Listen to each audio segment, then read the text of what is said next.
Hi friends, అందరు ఎట్లున్నారు? మంచిగా ఉన్నారు కదా? నేను కూడా మంచిగా ఉన్నా. మీ సపోర్ట్ ఉంటే ఇంకా మంచిగా ఉంటా. సపోర్ట్ ఇష్టాలందరూ కూడా పేరు పేరున ధన్యవాదాలు అయితే చెప్తాను. ఇయ్యాలైతే పిల్లలకైతే ఇంట్లో ఉంటారు కాబట్టి స్నాక్ రెసిపీ మనము చిప్పులు గిప్పులు అనేది బయట కొనియకుండా గిట్ల ఇంట్లో కష్టపడకుండా కొంచెం చేసి పెడితే పిల్లలు ఆరోగ్యంగా ఉంటారు, ఆనందంగా ఉంటారు. మనకు చెమటలు వస్తాయి కానీ ఇక మనం చేసే పని మనం చేయాలి.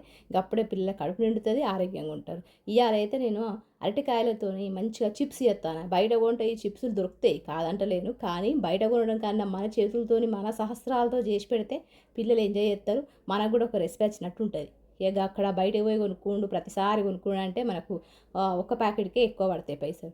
ఇవాళైతే 3 అరటికాయలతోని మనకు కనీసము మంచిగా ఒక 2-3 ప్యాకెట్లు అయితే అవుతుంది హిసాబ్తోని. ఇక్కడైతే నేను అరటికాయలు తీసుకున్నా, అరటికాయలు 3 తీసుకున్నా. వాటి వెనకై ముందు ఈ తొక్కలు అయితే కట్ చేయాలి. కట్ చేసిన తర్వాత ఒక గిన్నెల నీళ్ళు తీసుకోవాలి. నీళ్ళు తీసుకొని పక్కన పెట్టుకోవాలి. ఇప్పుడు మనం ఈ తొక్క అయితే తీసేద్దాము. అరటికాయలతోని మనం బజ్జీలు చేస్తాం, అరటికాయలతోని కర్రీ చేస్తాం, అరటికాయలతోని బిర్యానీలు చేస్తాం, అన్నీ చేస్తాం. అంతకుముందు నేను లైవ్లో ఈ అరటికాయలతోని మంచిగా చిప్స్ చేసిన, అంటే డిఫరెంట్ స్టైల్ చేసిన. వీలుంటే మళ్ళొకసారి ఆ చిప్స్ మీకోసం ఈ ఇట్లా వీడియో లాంగ్ వీడియో అయితే చేస్తా. అంటే దీని రెస్పాన్స్ని బట్టి అదైతే చేస్తా. మీరు కొత్త చూస్తారా? చూస్తే ఖచ్చితంగా లైక్ అయితే చేయండి. నచ్చితే సబ్స్క్రైబ్ చేసుకోండి, లేకపోతే అవసరం లేదు. ఇట్లయితే సబ్స్క్రైబ్ చేసుకుంటే కొంచెం నేను పెట్టే వీడియోస్ అన్నీ కూడా మీకు అందుతాయి అన్నట్టు. ఇక్కడైతే నేను మాటలు ఎవరు చెప్పడం మర్చిపోతాను కదా, అప్పటి నుంచి బలబల వాగుతూనే ఉన్నా, అసలు రెసిపీ చెప్తలేను. ఇక్కడ అరటికాయలు తీసుకున్నా, మంచిగా తొక్క అయితే తీసుకుంటానా. మీరు ఎన్ని అరటికాయలు తీసుకుంటారో ఆ అన్నిటికి కూడా తొక్క తీసుకొని మంచిగా పక్కన పెట్టుకోండి. ఇవి తొందర నల్లగా అయితే అందుకని చెప్పి మీరు నీళ్ళల్లో ఉప్పుగానే వేసుకోండి. ఇక్కడ నీళ్ళల్లో ఉప్పు వేసుకోవడానికి బదులు నేను ఒక చిన్న చిట్కా చెప్తా, ఒక్కసారి గిట్ల వేయండి. ఇక్కడ ఒక గిన్నె తీసుకోవాలి, అంటే ఒక బౌల్ తీసుకోవాలి, ఒక చిన్న కటోర తీసుకొని అందులో కొద్దిగా నీళ్ళు పోసుకోవాలి. ఒక చిన్న గ్లాసు నీళ్ళు పోసుకొని అందులో పసుపు వేసుకుందాం. దాని తర్వాత ఉప్పు వేసుకోవాలి. ఇక మళ్ళీ ఉప్పు వేసుకునే అవసరం లేదు, ఎందుకంటే మనం నూనెలు గొలిచేటప్పుడు ఈ చిప్స్ అనేవి సప్పగా ఉంటాయి. అందుకని చెప్పి ఉప్పు పసుపు వేసుకుంటే కలర్ కోసం పసుపు, ఉప్పు వచ్చేసి మంచిగా టేస్ట్ కోసం ఉప్పు. ఇప్పుడు నీళ్ళలో మంచిగా గడుక్కున్నారు కదా, గడుక్కున్న తర్వాత కూడా మనకు నల్లగా అవుతుంది. అందుకని చెప్పి నేను ఇక్కడ ఛాన్స్ చేసుకుంటాను, అంటే మజ్జిగ వేసుకుంటాను. మజ్జిగ వేసుకొని మంచిగా కలుపుకోవాలి. ఇట్లా ఒక 2-3 నిమిషాలు అందులో పెట్టి మంచిగా కలుపుకోవాలి. ఇట్లా వేయడం వల్ల ఇది టేస్ట్ వైజ్ మంచిగా ఉంటుంది. అంతేకాకుండా దీనిలో ఉప్పు కూడా మంచిగా పడుతుంది, పుల్లగా కూడా ఉంటాయి. అంతేకాకుండా నల్లగా కాకుండా కూడా ఉంటాయి. అంటే చిన్న టెక్నికే కానీ లాభాలు అన్నట్టు ఎక్కువ. ఇక్కడ మంచిగా వీటి అయితే మంచిగా వాటర్ అయితే పోయిన తర్వాత మంచిగా మనము పీల్ చేసుకుందాం, అంటే చిన్న చిన్నగా కడిగేసుకుందాం. ఇట్లాంటి కట్టర్ ఉంటే మీరు ఇలాంటిది యూజ్ చేసుకోండి. ఈ మధ్య అందరి ఇంట్లో ఉంటానే కొత్త కొత్త రకరకాల కట్టర్స్ ఉంటానే, ఎందుకంటే మనకు యూట్యూబ్లు, ఫ్లిప్కార్ట్లు ఇవన్నీ ఉన్నాయి కాబట్టి. అప్పట్లో ఇవి చూడడానికే ఉండేది కానీ తీసుకునే వాళ్ళు తక్కువ ఉంటాయి. ఇప్పుడు తీసుకున్న వాళ్ళు ఎక్కువైపోయారు. ఇవి అందరింట్లో ఉంటానే అన్నట్టు, చిన్న నుంచి పెద్ద వరకు అందరింట్లో ఇలాంటి కట్టర్లు, డిఫరెంట్ కట్టర్లు అయితే యూజ్ చేస్తారు. ఇది తీసుకొని కూడా నాకు 10 సంవత్సరాలు అవుతుంది. నేను ఫస్ట్లో తీసుకున్న 250 ఎంతో పెట్టి తీసుకున్నా. ఇప్పుడు పనికొస్తానే అన్నట్టు.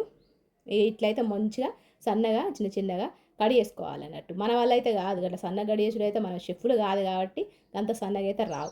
ఇట్లాంటి కట్టర్ ఉంటే ఖచ్చితంగా సన్నగా కాదు మంచిగా కూడా వస్తాయి, అంటే రౌండ్ షేప్లో వస్తాయి అన్నట్టు. ఇట్లా మొత్తం కూడా ఇట్లా అతుక్కుంటాయి, ఎందుకంటే ఇలా బంక జిగురుతనం ఉంటుంది కదా, అందుకని చెప్పి అతుక్కుంటాయి. ఇక నూనె బాగా వేడి కావాలి. ఇక నూనె బాగా వేడైన తర్వాత విడివిడిగా వేసుకోవాలి. మొత్తం ఒకసారి వేసుకుంటే అతుక్కుంటే కింద కాలేదన్నట్టు. ఈ మధ్య వీడియోలో పెడతలేవు, యూసే వస్తలేవురా బాబు అంటే, నేను ఇంట్లోకి వచ్చి బెడ్రూమ్లోకి వచ్చి నేను రికార్డ్ చేస్తానో లేదో, మా చిన్నోడు ఛార్జింగ్ పిన్ కావాలి, మమ్మీ ఛార్జింగ్ పిన్ కావాలని చెప్పి అరుస్తాడు. ఇక మళ్ళీ వాళ్ళకి ఛార్జింగ్ పిన్ ఇచ్చేసరికి ఇక మళ్ళీ రికార్డ్ అయితే స్టార్ట్ చేసిన. ఇక్కడ నూనె అయితే మంచిగా వేడి కావాలి. నూనె మంచిగా వేడైన తర్వాత మంచిగా అతుక్కునే అన్నీ కూడా తీసుకుంటా ఒకదానికి ఒకటి వెనుక వేసుకోవాలి. ఇట్లా ఎక్కువ వేసుకోవద్దు, మంచిగా సరిపడంత వేసుకోవాలి. వేసుకొని మంచిగా ఒక 2 నిమిషాలు మంచిగా గాలిని లేదో అప్పుడు మనం ముందుగానే కలుపుకున్నాం కదా పసుపు ఉప్పు కలిపిన నీళ్ళు, అవి అయితే పోసుకోవాలి. ఇవి ఎందుకు పోసుకోవాలని అనుకుంటారు కదా, అంటే ఇంట్లో ఉప్పు ఉంటుంది కాబట్టి మంచిగా ఉప్పు ఉండడం వల్ల మనకు టేస్ట్ వైజ్ మంచిగా ఉంటుంది, సప్పగా ఉంటాయి. కలర్ కోసం అయితే పసుపు వేసుకొని ఇట్లయితే కలుపుకోవాలి. ఇట్లా కలుపుకున్న తర్వాత మంచిగా లో టు మీడియం ఫ్లేమ్లో పెట్టుకొని మంచిగా కాల్చుకోవాలి. క్రిస్పీ వచ్చే వరకు కాల్చుకోవాలి. కొంచెం లావు గడియేసుకుంటే కొంచెం టైం పడుతుంది, సన్నగా గడియేసుకుంటే తొందరనే కాలిపోతాయి. ఇక మనకు బయట అయితే అవెన్లు చేస్తారు పెద్ద పెద్ద ఫ్యాక్టరీలా, ఇక మనమైతే ఇంట్లో చేసుకుంటాం. అవెన్లో చేసుకోవాలంటే మనకంత టెంపరేచర్ అయితే ఏం తెలియదు అన్నట్టు. నూనెల్ని ఫ్రై చేస్తారు కానీ అవెన్ హీట్తోని, అంటే ఎంత టెంపరేచర్ కావాలో అంత టెంపరేచర్లో వేసి ఫ్యాక్టరీలో చేస్తారు అన్నట్టు. మనకు అంత లేదు కాబట్టి ఇక్కడ నూనెలు డీప్ ఫ్రై చేసుకోవాలి. చూసుకొని మంచిగా డీప్ ఫ్రై అయితే చేసుకోండి. ఇట్లా నూనె కూడా ఎక్కువ పోసుకోకండి, కొద్దిగా నూనె పోసుకొని ఇట్లా వెడల్పాటి గిన్నెలు వేసుకుంటే మనకు చిప్స్ అనేవి మంచిగా కాలుతాయి అన్నట్టు, రెండు వైపులా మంచిగా కాలుతాయి, ఒకటే కలర్ వస్తుంది అన్నట్టు. ఇట్లయితే మొత్తం కూడా తీసుకొని పక్కన పెట్టుకున్నాం. కొద్దిగా ఆయిల్ అయితే కొంచెం కొంచెం ఉంటుంది, మనము పేపర్లో పెట్టేసుకొని తర్వాత ఉప్పు కారాలు మీకు ఇష్టం ఉంటే వేసుకోవచ్చు, లేదనుకుంటే వదిలేసుకోవచ్చు. ఎందుకంటే మనం ఉప్పు అయితే వేసుకున్నాం, ఇక కారం కావాలంటే మళ్ళీ వేసుకోవచ్చు. ఇట్లయితే మనకు బనానా చిప్స్ అయితే రెడీ అయినాయి. ఇక మనం బయట కొనే బనానా చిప్స్ కన్నా మన ఇంట్లో ఇట్లా కష్టపడి చేసుకున్న బనానా చిప్స్లో ఆనందం ఎక్కువనే ఉంటుంది. మీరు ట్రై చేయండి, నచ్చితే ఒక లైక్ ఇవ్వండి. కొత్త వాళ్ళు అయితే సబ్స్క్రైబ్ చేసుకొని మర్చిపోవద్దు, ఎందుకంటే నేను మళ్ళీ రేపటి నుంచి వీడియోస్ పెట్టినానుకో ఆ వీడియోస్ మీకు అందే అన్నట్టు. బెల్గంట కొడితేనే అందుతాయి, లేకపోతే అందే. సబ్స్క్రైబ్ చేసుకుని వదిలేసినా కూడా అంది.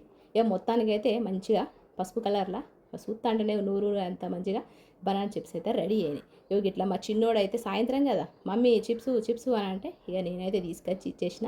ఇక వాళ్ళు ఉప్పు కారాలు ఎక్కువ తింటారు కదా, ఇక అట్నే తినరా అంటే ఇంటలేడు. ఉప్పు కారం రెండు వేసుకుంటాడట, ఏదో మసాలా వేసుకుంటాడట.